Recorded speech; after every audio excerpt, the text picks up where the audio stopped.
মুন্সিগঞ্জে মেঘনায় ডুবে যাওয়া ট্রলার উদ্ধারের চতুর্থ দিনের অভিযান চলছে। ২০ শ্রমিক এখনো নিখোঁজ, নদী তীরে অপেক্ষায় স্বজনরা। ঠাকুরগাঁও সীমান্তে বিএসএফের গুলিতে বাংলাদেশি গরু ব্যবসায়ী নিহত। সাভারে ধর্ষণ মামলার প্রধান আসামির গুলিবিদ্ধ মরদেহ উদ্ধার। এবং আগাম যাত্রা আলু উত্তোলন করছে জয়পুরহাটের চাষিরা। ফলন বেশি হওয়ায় খুশি কৃষকরা। ন্যায্য দাম নিশ্চিতে রফতানির উদ্যোগ নেওয়ার দাবি।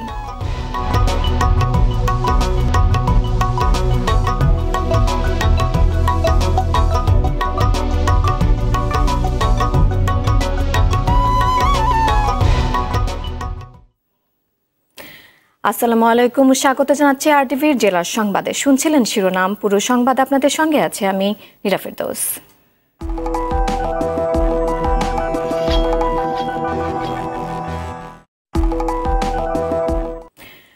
মুন্সিগঞ্জের মেঘনায় ট্রলার ডুবির চতুর্থ দিনেও সন্ধান মেলেনি হতভাগ্য ২০ শ্রমিকের। এখনও শনাক্ত করা যায়নি ট্রলারের অবস্থান। সকাল থেকে নিখোঁজদের উদ্ধারে ফের অভিযান চালাচ্ছে প্রশাসন। অভি ইসলামের রিপোর্ট।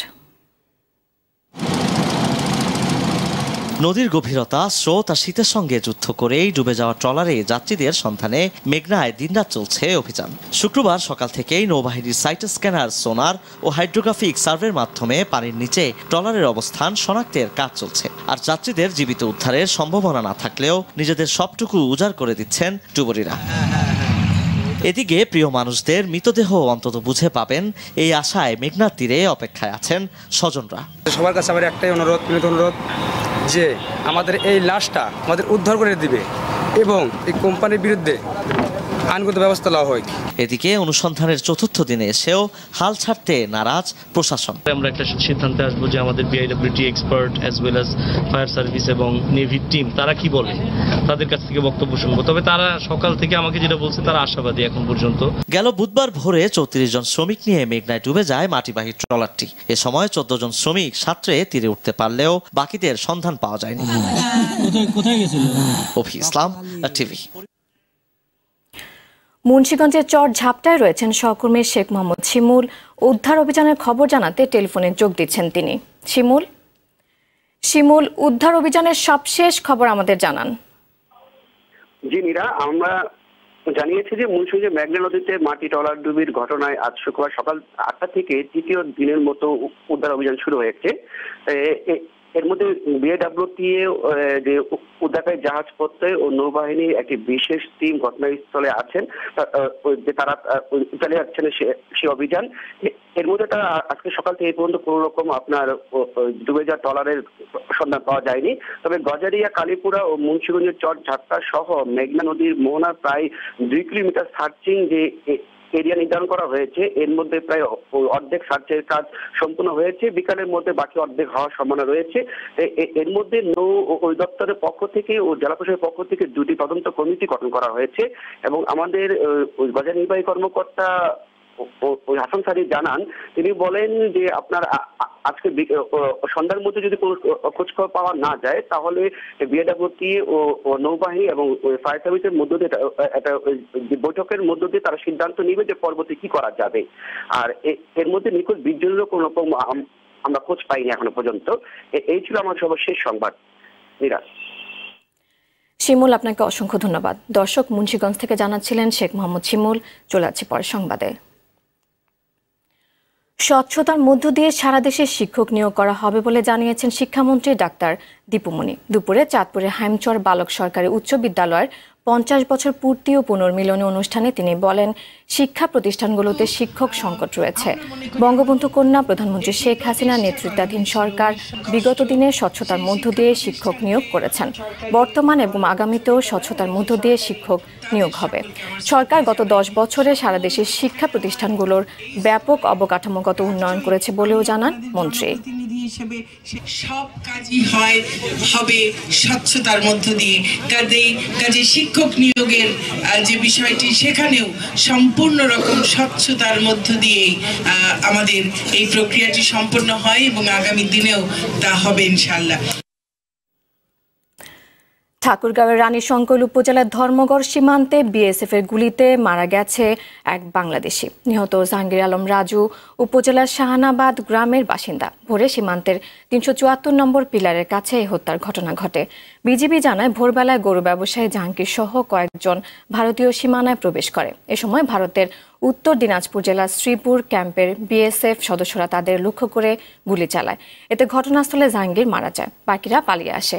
মরদেহ ফেরত পেতে পতাকা বৈঠকের আহ্বান জানিয়েছেন বিজিবি। এদিকে ঢাকার আশুলিয়ায় গণধর্ষণে পোশাক শ্রমিক মৃত্যুর ঘটনার প্রধান আসামির গুলিবিদ্ধ মরদেহ উদ্ধার করেছে পুলিশ। গতরাতে সাভারের খাগান এলাকার একটি মাঠ থেকে তার মরদেহ উদ্ধার করা হয়। কে বা কারা রিপনকে গুলি করে হত্যা করেছে সে বিষয়ে কোনো ধারণা দিতে পারেনি পুলিশ। উত্তরাঞ্চলের জেলাগুলোতে শীতের প্রকোপ যেন কমছেই না। হাড় কাঁপানো শীতে কাঁপছে চুয়াডাঙ্গা। মৃদু থেকে মাঝারি শৈত্যপ্রবাহ অব্যাহত রয়েছে এই জেলায়। দিন দিন তাপমাত্রা হ্রাস পাওয়ায় বিপর্যস্ত হয়ে পড়েছে এখানকার জনজীবন। হিমেল বাতাস বাড়িয়ে দিচ্ছে মানুষের ভোগান্তি। সবচেয়ে বেশি দুর্ভোগে খেটে খাওয়া ছিন্নমূল মানুষ। খড়কুটো জ্বালিয়ে শীত নিবারণ করছেন তারা। এদিকে নওগাঁয়ও শীত বাড়ছে। সকালে সর্বনিম্ন তাপমাত্রা রেকর্ড করা হয় 10.6 ডিগ্রি সেলসিয়াস। দিনাজপুরে হিলিতে হঠাৎ করে পড়তে শুরু করেছে ঘন কুয়াশা। সেই সঙ্গে বেড়েছে শীতের প্রকোপ। তীব্র শীতে বিপাকে পড়েছেন গাইবান্ধার খেটে খাওয়া মানুষ। হাসপাতালে বেড়েছে শীতজনিত রোগে আক্রান্ত রোগীর সংখ্যা।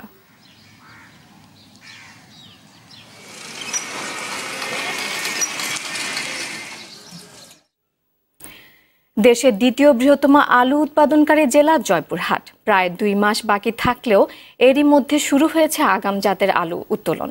আবহাওয়া অনুকূল আর রোগবালাই কম হওয়ায় এবছর ফলনও ভালো হয়েছে। এ অবস্থা উপযুক্ত দাম নিশ্চিত করা সহ বিদেশে আলু রফতানির উদ্যোগ নিতে সরকারের কাছে দাবি জানিয়েছেন কৃষকরা। জয়পুরহাট প্রতিনিধি রাশিদুজ্জামানের পাঠানো তথ্যচিত্র রিপোর্ট জানাচ্ছেন সুরাইয়া মুন্নি। জয়পুরহাটের দিগন্ত জুড়ে এখন আলু ক্ষেতের সবুজ সমারোহ।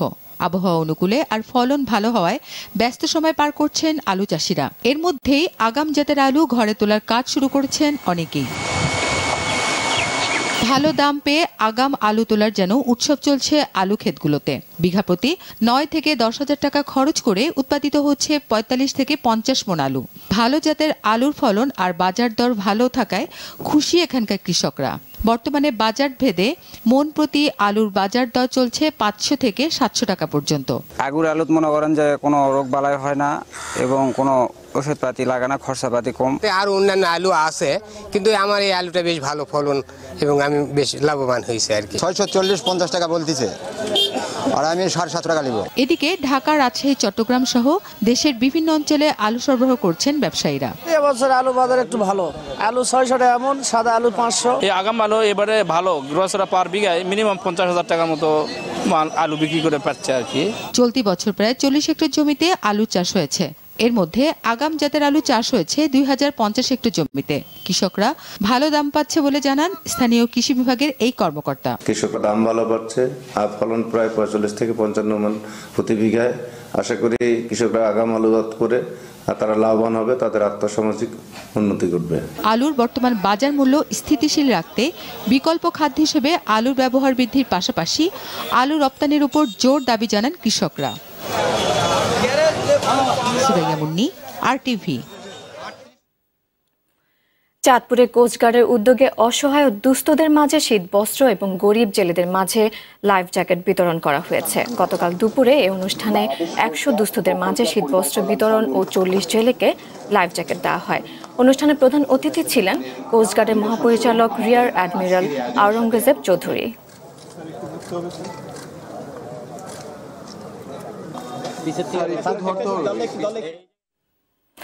নারায়ণগঞ্জের পালপাড়ায় শ্রী শ্রী ঠাকুর অনুকূল চন্দ্র 131তম শুভ আবির্ভাব উপলক্ষে মঙ্গল শোভাযাত্রা হয়েছে। সকালে সৎসঙ্গ সংগঠনের উদ্যোগে এই শোভাযাত্রা হয়। হিন্দু সম্প্রদায়ের লোকজনের অংশগ্রহণে বের হওয়া শোভাযাত্রাটি শহরে বিভিন্ন সড়ক ঘুরে শেষ হয়। সবার মঙ্গল কামনা করেন অংশ নেয়া পুণ্যার্থীরা।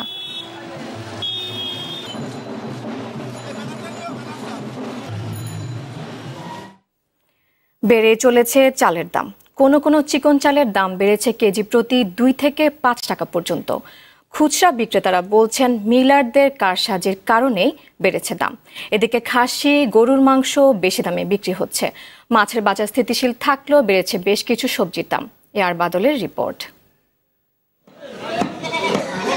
চলতি মাসের শুরু থেকেই হঠাৎ করেই বাড়তে শুরু করেছে চালের দাম। রাজধানীর বাজার ঘুরে দেখা যায় মোটা চালের দাম না বাড়লেও বেড়েছে চিকন চালের দাম।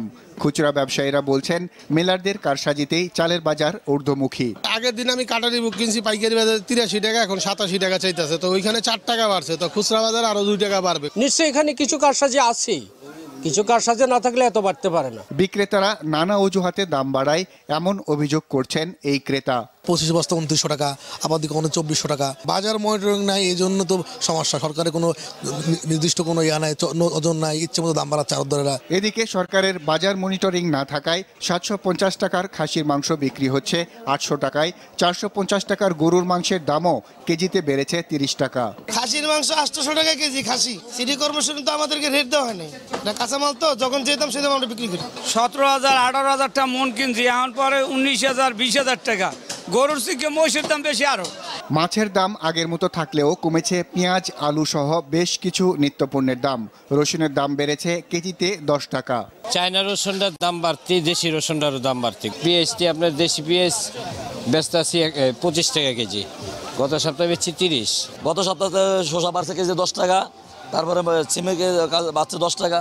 লাল লেয়ার মুরগি আগের দামে বিক্রি হলেও সাদা ব্রয়লার মুরগির দাম কিছুটা কমে বিক্রি হচ্ছে 130 টাকা কেজিতে। এআর বাদল, RTV, ঢাকা। সংবাদ শেষ করার আগে শিরোনামগুলো জানিয়ে দিচ্ছি আরো একবার।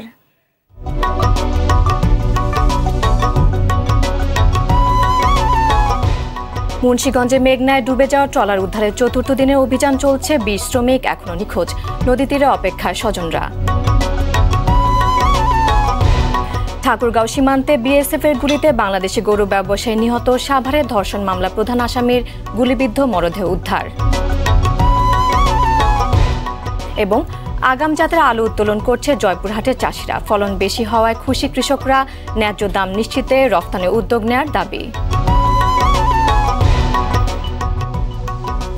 জেলা সংবাদ এ পর্যন্তই। আরটিভির সবশেষ সংবাদ জানতে যে কোনো মোবাইল ফোন থেকে 2414 নাম্বার ডায়াল করুন।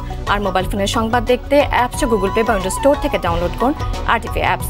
এছাড়াও তাৎক্ষণিক ও বিনোদন সংবাদ জানতে বিশ্বের যে কোনো প্রান্ত থেকে ভিজিট করুন facebook.com/rtvonline এবং youtube.com/rtvdigitals। ধন্যবাদ সবাইকে।